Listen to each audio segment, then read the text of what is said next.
So for today's video mga ka-idol, so paki-support lang mo sa kuang video mga ka-idol no. So naadiay ko karon diri ang naibalan nga kuan kining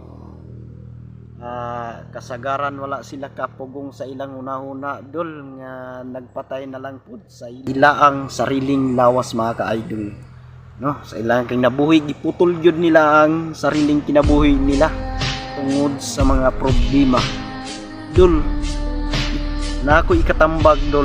Kita nga mga amtong karon mga ka-idol inuod man na atay mga problema pero ibutang lang nato sa ato ang lugar no, kanang mga magkwanta ka ng kaptyon nato ang sariling lawas mga ka-idol.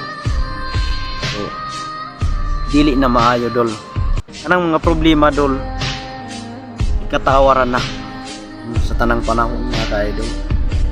Madala man gihapon na og lingaw-lingaw mga ka-idol kanang parehanang nagproblema ka sa imong pamilya, wala ka kasabot.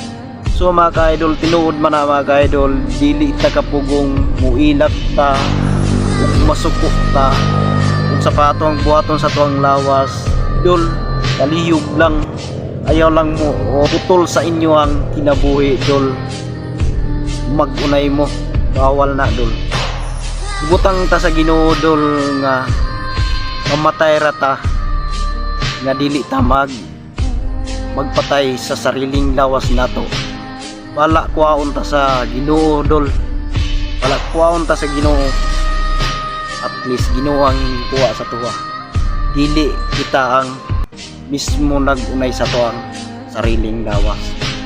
Uy kasagaran karon dol nga akong naibalan jud sa tanan na akong nadungog labi na kining PC dol dagan na kayo ang namatay dol dili kay naay anak ug mismo gid ulitaw ug dalaga pa mao ang naggamit aning PC gikan sa minyo ug dalaga kanang mga naanay mga anak.